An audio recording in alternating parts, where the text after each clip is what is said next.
Hey guys, welcome back to my channel. So, I don't know about you guys, but I have like a bunch of pieces laying around. Like when I'm doing a project or whatever, and I have resin left over, even if it's a couple of drops of resin, like if I can get it out of my container and not waste it, then that's what I'm going to do. So, I always have tiny molds that are sitting around, and I'm like, I'll just put whatever drops I have left into the mold, and you could see like the multicolored pieces. It's because I had drops of resin left, and I'm like, I'll throw it in the mold and then let it cure, and when the next time I'll put more in there and just kind of see what happens and see how they turn out and whatever. And that's fine and great, but then you get a buildup of all of these pieces and you're like, oh my god, like what can I possibly do with all of these? Like, you can use them to an extent, but, especially like Halloween or seasonal type stuff, like, I can only really do something with them once a year and then whatever. And so now I'm sitting here and I have all this stuff, and I'm like, okay, I've got to do something with these. And that's what today is about. So, first off, I got this mold, and this is a new mold to me. It's just a little jar, and I've been really liking making some of these jars here lately. They turn out nice, they're functional. I've been using them for my paintbrushes and my resin tools and all that good stuff. So they're coming in handy on top of everything else. And I thought, okay, well, maybe I can like stick some of these pieces in and just see how it comes out and just make a cute little, Halloween jar.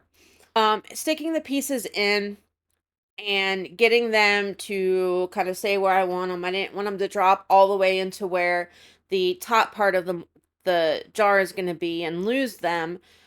And I also didn't want them up near the top. And then the other thing the other issue I was finding is some of the depths of the pieces, like the jack-o'-lanterns are kind of fat, and some of them, like I said, because all of these pieces were poured specifically with just leftover resin. So the molds that I used for these are kind of chunky molds. Like the pieces are real thick.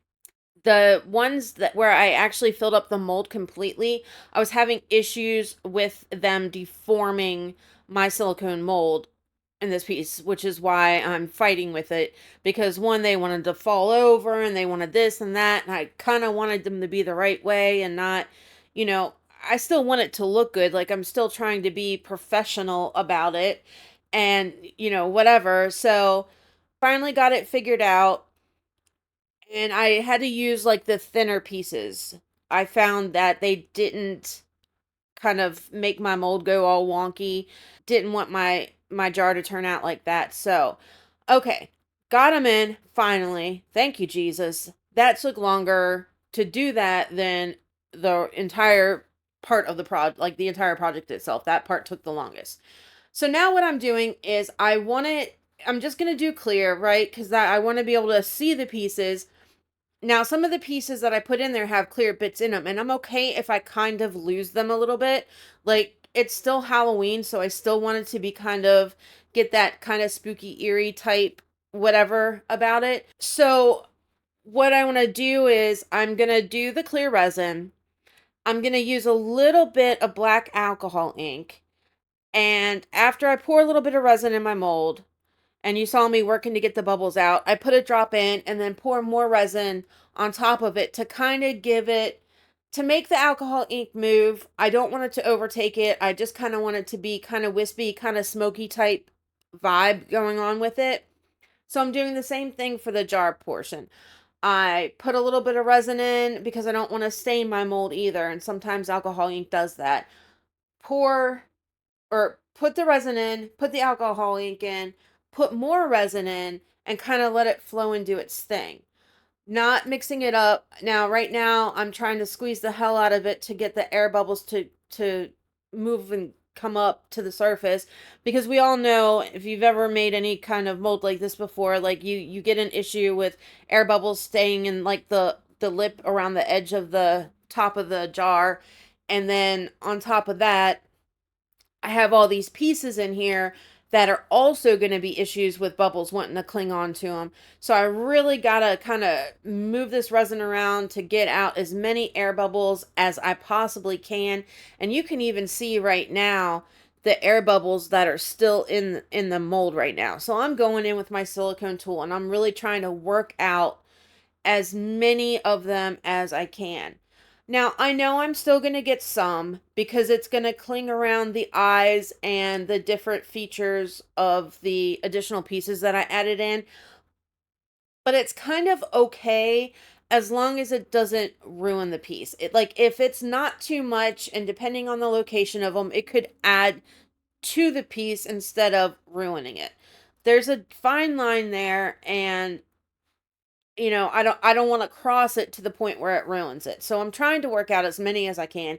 And I mean, I'm squeezing this thing, I'm dropping it down. I'm really, really trying to work those bubbles out.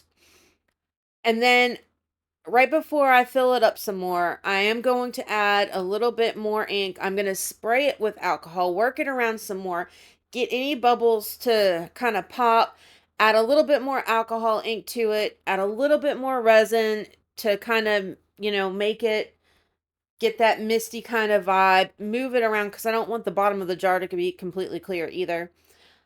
And that's pretty much it. We're just going to fill them up and let them go and kind of see how it works. It's a simple project. It's nothing extravagant like some of my other pieces, but it is a way that one, if you need a jar or you want to make a cute jar or whatever, and you have all these bits and pieces laying around, that you can definitely just throw them in. It's going to save you resin when you make the jar because that's, that much, however many pieces that you're sticking in there, it's that much less resin that you have to use when you're pouring it.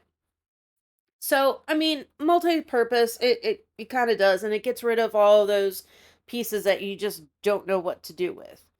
Because I don't know about you, but I'm kind of running out of space in my craft room.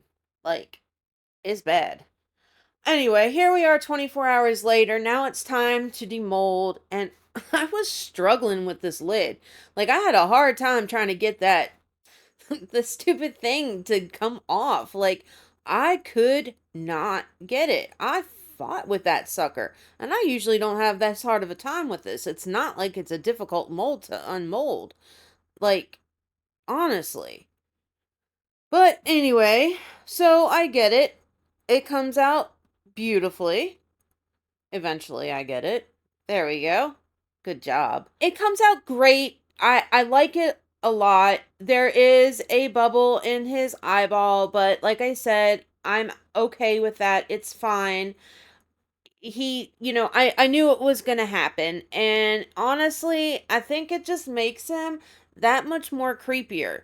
Now, I do realize that he is kind of difficult to see because of the very top of the jar, like the little handle part. But again, it is what it is. It's okay. I'm fine with it. It does give the creepy vibe. You can kind of hardly see him. And that's kind of part of this too, which I kind of wanted to happen. So I'm good with it. All right. Jar's out. Folding my mold back in the right way. And let's look at this. Now, it turns out great. There are no bubbles as far as in the actual mold itself, like no air pockets that are making craters or anything like that. A couple of the pumpkins did get flipped around. I like it. I do. And do you see what I mean about the vibe that that black resin just kind of gives kind of that cloudy looking effect as opposed to being mixed in there directly or anything like that? It turned out cute.